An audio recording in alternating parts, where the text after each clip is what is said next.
Yep, us crazy green divas are still here. Reinventing ourselves yet again. Now we're streaming live on Facebook and YouTube. You can find our videos and podcasts on all the usual places. Still sharing low-stress ways of living a deeper shade of green. Hey everyone, welcome to the new Green Divas Show. I'm Green Diva Meg. I'm Green Diva Lisa. And I wonder how long we'll say the new. When will it just be the Green Diva Show? Of which you can find on all the usual suspects of places to find your podcasts and video. YouTube. Yeah, subscribe. Oh, we got to give Liv her opportunity to do a subscribe screen. And you can read all about it. And ask your smart speakers to play us as well. Oh, okay. I was going to do the whole thegreendivas.com thing. That's THE, greendivas.com. She got it. So we have a really special show for you today. We got a chance to speak to one of our favorite CBS Sunday Morning correspondents. He's an author of like a whole library of cool books. Mm-hmm. David Pogue, who is an Emmy-award winning broadcast journalist and correspondent. And of course, we know him best because CBS Sunday Morning. Yes. He's a science and technology writer and communicator. And like I said, he's got this whole library of cool books that he's done about manuals or for dummies on mostly technology, but also some arts and music and all kinds of things. And he's been doing a lot of reporting on environment over the last few years, but he just wrote a really cool book, an important book called How to Prepare for Climate Change. A practical guide to surviving the chaos. So here we are. Well, Mr. Pogue, your book is detailed, well-researched, and well-written, and a little bit terrifying. But, you know, I really feel like I want to buy one of these books for everybody we know. I feel the same way. So I know I would greatly appreciate that. Oh, I bet you would. Lunch is on him. First, can I just say that we are huge fans of yours. We are CBS Sunday Morning like freaks. So much so. So we were pretty excited when we learned about your book. Great. Every time I'm visiting with my grandkids on Sundays, that's the deal. I get the TV for CBS Sunday Morning, and they come and cuddle with me for a little while. Right. They pretend to pay attention for like 5 minutes. They're like, okay, moving on. Big fan. Speaking of kids, I noticed the dedication page. I made an assumption that at least some of those people were your children. Bingo. Yep. Tia and Jeffrey are my children. Nikki is my wife. And, I wasn't going to have a dedication. Who among the readership cares about who the book is dedicated to? But the every galley that would come back, it kept saying, dedication yet to come. And I'm like, okay. So who else am I going to dedicate the book to but my kids and my wife? Well, and you talk about in the dedication why. That's part of why you wrote the book. But Mr. Pogue also has written many manuals, really clever and important manuals for various tech products. And music. And then, of course, your dummies, like Opera for Dummies. My husband needs that book. He's like, really? You didn't hear it from us. Like, he really wrote that? I'm like, yeah. So my question to you is, why would you write a book about climate change? Yeah, it came as kind of a shock to a lot of Pogue followers. I mean, I've been doing a lot of environmental reporting for Sunday Morning for many years. I've done several reports on climate change and did one on fracking, did a couple on the plastics problem. And in my other career, I've been a how-to guy for decades and decades. As you say, I've been writing these, how-to books for tech products. And, 7 dummies books. And I started my own series in 1999 called the Missing Manual series. And there's about 100 of those now. So the how-to explainer guy and the science guy have always been sort of moving along in parallel. And it all came together with this book. I'll leak to you an inside story that I haven't told anybody else except for the other interviewers. And that is that this book wasn't my idea. I pitched a different book to Simon & Schuster. And to my astonishment, and I actually I live in Connecticut. I went into New York for this meeting with the editors, and they said, yeah, we like your idea. We want to do it, but we want to make it a 2-part deal, 2 books. And we'd like you to do this one first. Ready? How to prepare for climate change. And I'm like, oh my gosh, that is such a great idea. I don't know if you know this, but the basic thing is based on this quote by John Holdren. He was a science advisor to Barack Obama.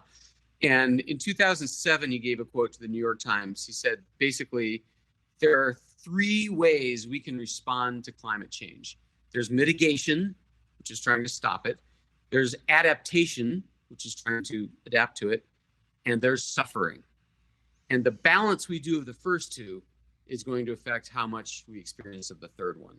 So I feel like everything we read, like virtually everything we read or hear about our response to climate change, is about mitigation. Stop flying, stop driving, eat less red meat, decarbonize society. And that is all great, and it's super important, and we're way late getting started, and we need to do more of it. But you don't hear anything about the adaptation side, at least not for individuals. I mean, governments and corporations are adapting in a big way, building seawalls and developing drought-resistant seeds and moving farmland northward and stuff like that. They're all adapting, but what are we doing? What are we every time there's a hurricane or a flood, it seems to catch America by surprise. It's like, dude, this is predictable. You could see this coming. You should have been ready. You should get ready now. So it anyway, astonishes me how many companies are moving to Miami. I'm like, what? What the hell are you doing? Even I know that. So I had dinner a few years ago, a dinner party, and there were a couple scientists at the table. And it was all doom and gloom about the future and what people knew and didn't know. And we ended up getting mired in, I shouldn't say mired because it was a great place to be, but it was about adaptation. But part of that had to do with developing deeper relations with the peoples that we love as part of an adaptation. Yeah, and one of my experts said that one of the emergency preparedness steps you can take, one of the best steps you can take, is also to get to know the people who live near you, your neighbors. He talked about, he lived in California at the time, and his neighborhood was decimated by fires. This is the 2018 fires. And nobody had power, and nobody had working freezers or refrigerators. So every night, all the people on his street would come out. Some of them would have power for a few hours a day. Some of them still had a working fridge. Some of them had no gas to cook with. Some did. So they would collaborate. They'd come out into the street every night and cook together and make dinner together and sort of ride out the disaster together. And this guy even went as far as, his name is Richard Heinberg. He's with a group called the Post-Carbon Institute. And he said, you can go to a church, you can have dinner parties, you can organize a block party, you can just say hi as you drive by them every day. But the point is, get to know your neighbors because they could be your safety net. What about all the climate deniers? How do you talk about that with them? Yeah, I should mention that this book, How to Prepare for Climate Change, covers things like how to insure and how to invest and how to talk to your children and how to overcome eco-despair and where to move and what to grow. None of these things are my areas of expertise. I mean, I'm a tech and science guy. I did not start out as an expert in any of these things. So it's based on a year's worth of interviews with the top experts. It's more of a reporting and a writing job than it is, my career as a scientist or something. And the therapists and psychologists I talked to about the denier question, one after another said something that you probably heard, that you cannot change somebody's minds with facts of an opinion that they hold that wasn't based on facts to begin with. So a climate denier, and first of all, I think we should define what that is. I think it's a muddled term. There are two things that we might call a denier. One is somebody who says there's nothing changing. The climate is not changing. And I think that's almost gone away. I mean, all you have to do is look out the window and read the paper. I think the number of people who say there's nothing going on are vanishingly small. The other category of denier is somebody who says, oh yeah, the climate's changing, but it's part of a natural cycle, that the climate always does that. And even that number is dropping faster and faster. The Yale Center of Climate Change Communications does a big survey every year on American attitudes toward climate change. As of 2020, the number is 32% of Americans now say that this is a natural event and not human-made. And you know who David Wallace Wells is? He wrote the book The Uninhabitable Earth. Oh, right. A very best-selling climate change book. I interviewed him, and I said, isn't it depressing that a third of Americans still think this is all a natural cycle? And he said, no, that's not depressing. That's fantastic. In this divided, polarized world, if you can get 50% of people to agree on anything, you're way ahead of the game. He said, let's face it, 25% of Americans believe that aliens walk among us. So I think if it's only 32%, it's a step up, right? Right, exactly. Oh, so maybe I should answer the question. So how do you talk to deniers? The key line came from a guy I interviewed for the book, Thomas Doherty. He's a climate psychologist. He put it like this: people don't care what you know until they know that you care. So the point is, focus on the stories and the emotional effect of all this. Do not use facts, figures, statistics to change a climate denier's mind. Not only won't it work, it's been shown in studies that it will actually cause them to retrench their beliefs. You'll actually move them backward. So say, oh my gosh, my uncle's farm in Nebraska was flooded last year and he grew nothing. Say, my kid is so upset about the fact that his summer camp burned down in California. Talk about the stories, the effect on you. Do not use facts and figures. And find out what they feel. Listen to their arguments. I mean, they may be stupid, but listen to their arguments. People don't know. Don't tell them it's stupid. And I can't roll my eyes. Well, this is a good practice right best. now with all the political conversations going on. So, moving on a little bit, because we only have you for a short time and we want to get as much in as we can. You talked a lot. You had a long section about where to live. And this book, by the way, is intensely practical. It really is filled with detailed, good information. You did a lot of homework. So my question to you is, and I just want people to know that he did a lot of research to help us make decisions if we're thinking about how we want to live and adapt to climate change. So where would you're in Connecticut now, I guess, I gather. We won't give your address or anything. I am. But where would you move and where would you want to be in 2030, let's say? And where would you want your kids, like if you had a choice and could envision where your kids would be in 2050? It's a great question and a really realistic one, because I've got 2 years to go before my wife and I are empty nesters. So we're in Connecticut for the school system. So in 2 years, we can move anywhere, and we're really thinking this through. So basically, the ideal climate haven city is far enough north that you avoid the hurricanes of the Gulf Coast and the brutal baking heat. You want to be far enough west that you're west of the East Coast, is having a tremendous tick and mosquito problem, as well as devastating superstorms and hurricanes. We here in Connecticut got hit by Sandy a few years ago, Hurricane Sandy, and it was cold. We had no power, we had no heat, and we had no internet. Dad, what are we gonna do? Oh my God. We did too. Pretty We had the same devastating. thing. You want to be far enough. Yeah. You want to be far enough east that you avoid the wildfires of the West Coast. And the part that nobody ever talks about is the water shortages.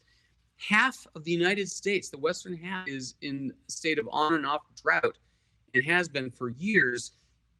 We get our water from aquifers, which are these big deposits of water under the ground. Those are drying out worldwide.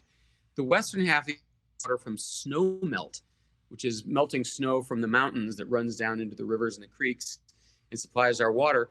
Well, as the winters get shorter and warmer, there's not much snow up there. So they're not getting water from the snow melt. In Nevada, there's the Hoover Dam, which has created this 110-mile long lake called Lake Mead. And 25 million residents of Las Vegas and California get their water from that. That's down to 1/3 its regular level. So water shortages are going to be a big deal. We think water is this free commodity. We don't think about it much, but the price of water has gone up 50% in the last few years. So you want to find somewhere that's away from those extremes and has unlimited clean, fresh water. And there's one area of the country that has all of that, and that is the Great Lakes area. This is Wisconsin, Ohio, Illinois, Western New York, Pennsylvania. And there are what's interesting is there's more to choosing a climate city than just the climate. If you have the opportunity to move, and 40 million Americans do move every year, you also have to consider the cost of living. What's the culture like? What's the demographics like? Will I get a job? What are their recreational opportunities? Do they have a sports team? Things like that. And so in the book, I identified 14 of the dream climate cities. The winner in my book is, if you can believe it, Madison, Wisconsin, which is built on 5 lakes. It's a nice. They give you a gold key to the city? There might have been a small payment involved. No. But it is a truly beautiful city. The population is well educated. It's a state capital. It's a university town, and I'm not sure when this podcast will be released, but this Sunday, January 24th, CBS Sunday Morning is going to air my story about the quest for the perfect climate haven city. And I don't want to spoil anything, but it concludes with my interview of Mayor of Madison, who showed me around the town. But I mean, Cleveland, Syracuse, Buffalo, Duluth, all of these old Rust Belt cities where the cost of living is low. They're all on the lake. They all have plenty of room to expand as they become renewed climate haven cities. They're licking their chops. Some of those old Rust Belt towns. They're like, our time is here. So clearly, we need to kind of think about sort of autonomy and survivalist kind of stuff. That's part of what you're talking about in this book, in a more gentle way, I suppose. One of the chapters that I really resonated with was the one about protecting your children and talking to your children. And you really handled it beautifully in the book, and I want to recommend it. And it came at a time when our friend Harriet Sugarman, who's also known as Climate Mama, just released a book called, and I'm looking over here because that's where it is, How to Talk to Your Kids About Climate Change. There we go. Wow. I should have interviewed her for the book. I looked to see if she was in your quotes there, but she's a really cool lady and we love her. But at any rate, I was really thrilled that you covered that, because my children are older, but I have grandchildren now. And, we do need to worry about how we talk about these things and educate them. Yeah, I didn't talk to Harriet, but I did speak to some other child psychologists, and I have to say I was really surprised by what they said. As parents, or at least for me, my instinct is to want to protect my children, not upset them, make them think that the world is going to be okay, make them feel secure. But the word on climate change is they will smell that you're not telling the whole truth right away, that already climate change. And so in the book, these experts gave me suggestions for how to talk to each age group. For example, if they're very young, they suggest that you do it maybe out in nature on a walk. So you can say, well, this is how the rain evaporates from the sea, and then it comes down into the oceans again. And you explain things in a gentle, simple way, and you stress that things are changing. But then you say, but the world's smartest people are working on it, and I will always be here with you. You do realistic reassurance, but you never lie to them, and you never mislead the severity of it, because they will smell it on you. It's so true. So true. Let's see. Oh, I love that anything can happen. Ready for anything chapter. And I just wanted to hear about some of the other specific companies and things people are doing that you write about. Yeah, I mean, so there are chapters on how to prepare for flood, for wildfire, for heat waves, for drought, for mosquito and tick infestations, but it all begins with a general chapter, as you say. It's called Ready for Anything, and it's steps you can take now to protect yourself against any kind of disaster. 25 million Americans a year are enduring the effects of extreme weather, which is a historic high number. But there are all kinds of other things that happen. Factories explode, and power plants leak, and so on. So in general, it's becoming a riskier world, and there are steps that you can prepare for any of these disasters. So, for example, this is nothing new, but you should have a go bag. This is a bag, like a backpack or a rolling bag that you keep in the front closet, that has everything you'd need if you have to leave the house in a hurry and be gone for a day or two. So some snacks that keep, a first aid kit, copies of your ID, some cash, flashlight, stuff like that you can. So think of all the footage that we've seen of people leaving town during the wildfires, during the hurricanes. It's long, snaking lines of stopped traffic on these limited roads. If you're at the front of that line because you got out of your house sooner, you'll be much happier. So think ahead. Make a go bag for each member of the family, and one for your pets. It's got to have your medications in it, or the pet's medication. If you have a baby, you got to think ahead about what the baby's going to need.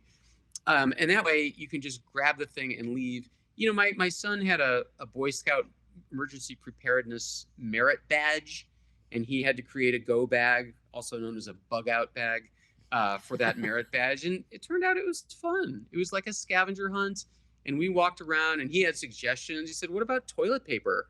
And I'll never forget this. The kid was 13, and he goes, Dad, when the chips are down, toilet paper might become the new currency. This is years we see. Before COVID. He was absolutely right.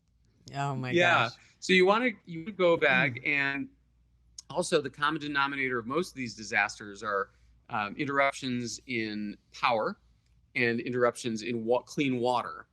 So for power, there are various ways to generate your own power. I mean, one of the challenges of this book is I didn't want it to be some white elitist screed on how rich people can get ahead in times of climate change. So for $15, you can get a tiny hand crank generator that's enough to charge your phone, and it has a flashlight and I have one an emergency radio. I gave one to my husband. Oh yeah? I I'm have so to proud of buy a myself. light Is he for cranking away? doing my phone. Yeah, exactly. Or if you've got $250, you can get a more traditional generator, a gasoline-powered one. You keep it outside. You run a long extension cord to your refrigerator and freezer so you don't lose your food, maybe some lights. You can get one of those from Home Depot. And in times of trouble, that can keep your food alive. And then fresh water is another one. The old saw is, fill your bathtubs before a storm or a fire. And that's fine if you're okay drinking out of your bathtub. But there are My bathtub's there are clean. Wait a minute. Yeah, I drink out of yours. There are actually some cleaner, ready-to-go sources of water in your house. There's your hot water heater. There's 40 or 80 gallons. Yeah, that was right an there. interesting surprise. That was one of the things I read and went, oh, never thought of that one. Yeah, that's right. You turn off the intake at the top so it doesn't get contaminated with the city water. And then you open the outlet at the bottom and out it pours, let it cool off, and you can drink that. There's water in the pipes of your house if you have like a 2-story house. And there's water in your toilets. I don't mean the bowl. Leave that for your dog. But Woof. the tank is clean, fresh water. There's 3 or 4 gallons in every toilet. So you actually have water in your house already. Ready. Good to know. We do need the generator for the pumping of the well. I mean, we're lucky enough to have a well. Yeah, my husband's working on the generator thing. He's actually in the business, the electrical generation business. And we're like the cobbler really? without any shoes, the cobbler's kids. But he's working on it. Yeah, that's how it goes. You There's might be able so to get much- a good deal. Yeah, exactly. There's so much great information in this book, and we could really talk all day. And I literally Okay, need my let's hands. Let's do it. Don't tempt us. I know. You're so cool. Be careful what you ask. We're like fangirls. We are. Mr. We are Pogue fangirls. Well, then that makes me a fanboy of yours. Aw. Well, really, it has been charming and fun to talk to you. And this is important stuff. And I like that you're focused on adaptation. It's a little bit like, gulp, are we not making it through mitigation? But we got to do it all, right? But at the end of the book, after all the terrifying stuff, right? Like the biblical, fires, brimstone, all that. You come in with hope and you talk about hope. And that, I think, is what we need more than anything. Right. Would you share a little hope with our audience? Yeah. I mean, keep in mind that this book was written during the Trump administration. The man who Light at the end of the tunnel? Climate change. Yeah, exactly. The man who scrubbed climate change from all the websites of the federal government. So it was a super depressing time. But the amazing thing is that much of the country charged right ahead without the federal government. They're like, you're not going to lead? Okay, we'll lead. 25 states signed an agreement called We Are Still In, which means we are going to abide by the Paris Agreement, even if the country isn't. Incredible and thrilling. And 438 city mayors, called the climate mayors, they all agreed. And one corporation after another, I mean, we think of corporate as the big polluters, but because of pressure from the public, pressure from investors, and pressure from their own employees, nowadays, every major company is making the most incredible strides in doing better with their emissions.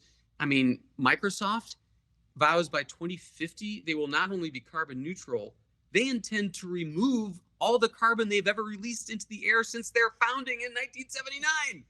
I mean, Well, that's impressive. Incredible strides. And General Motors announcing a couple weeks ago that they're going to be an all-electric car company. Like, what is happening? So, yeah, there are some exciting. gigantic signs for hope. And of course, we elected a climate president just now. And that may be the biggest sign of all, that things are going to change. Well, we want So can you tell us, I know your book is out. With this podcast and video may come out a few days before your book is available, but can you tell us when it's coming out and how people can find it? That's my favorite question. Yes, it comes out on January 26th, and you can pre-order it online on Amazon or at your local bookstore. And I'm sure you have done so. Oh, thank you so much. My college fund thanks you for that. But I'm sure all your authors tell you this, but it helps a lot if you pre-order a book, because the bestseller lists for that week they incorporate all the pre-ordered books, so it really helps out us struggling authors. And finally, I'm sure you guys appreciate this, but I'll just throw it out. The idea of preparing for extreme weather and climate change, on the surface of it, you might think, oh, that's because I will come out ahead with my health and my finances better if I'm properly insured, properly prepared. And that's true. That's the obvious reason. The less obvious reason to prepare is that there is a huge mental health component. You will feel better knowing that you're prepared. You'll sleep better at night. You'll have less anxiety about the future. It's a well-studied psychological phenomenon that taking action is the antidote to depression. It makes you feel as though you have some control over your bad situation. And in this case, you do. So I will put in that plug for personal preparation. It's not just because you and your family will survive the extremes better.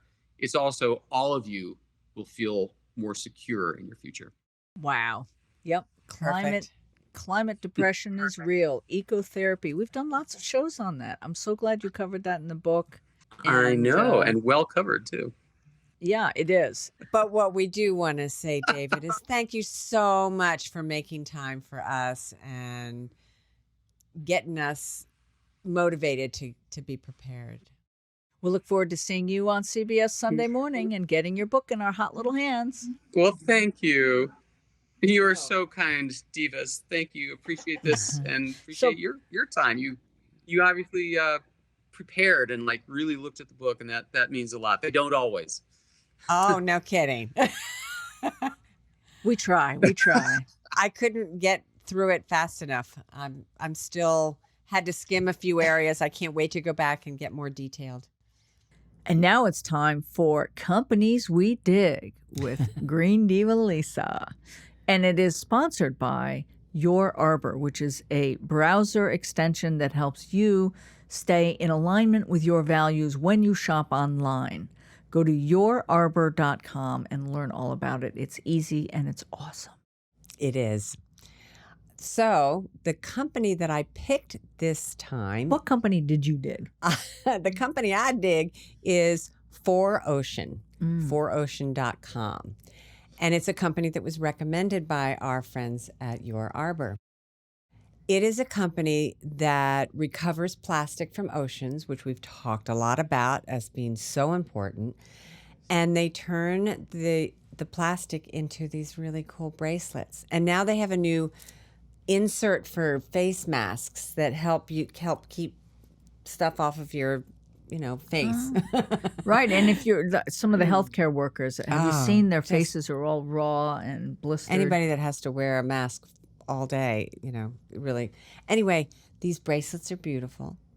There's a couple different kinds. There's ones that are just braided. There's ones that have braiding but clear beads on top.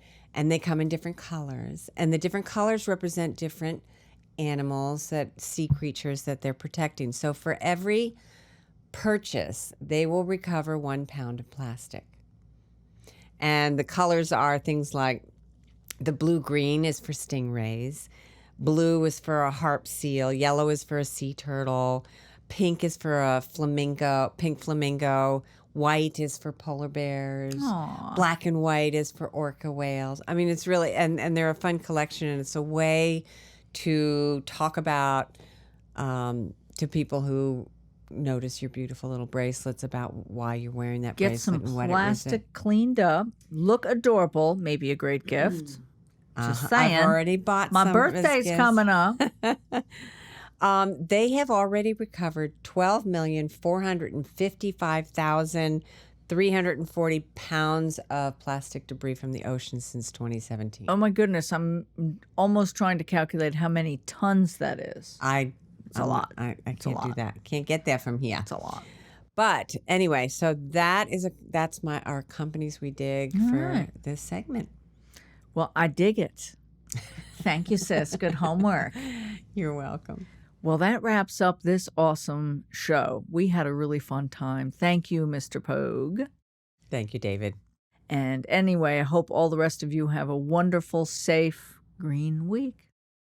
And please, if there's someone you know that you think will be interested in the stuff we talk about, please share with them. Bye. Bye-bye. So, what'd you think? Let us know. And in the meantime, follow our YouTube channel. Follow the Green Divas on Instagram, Facebook, all the usual social media hangouts. And now you can ask your smart speaker to play the Green Divas podcast. And I have a favor. Please share this with your friends. Thanks in advance.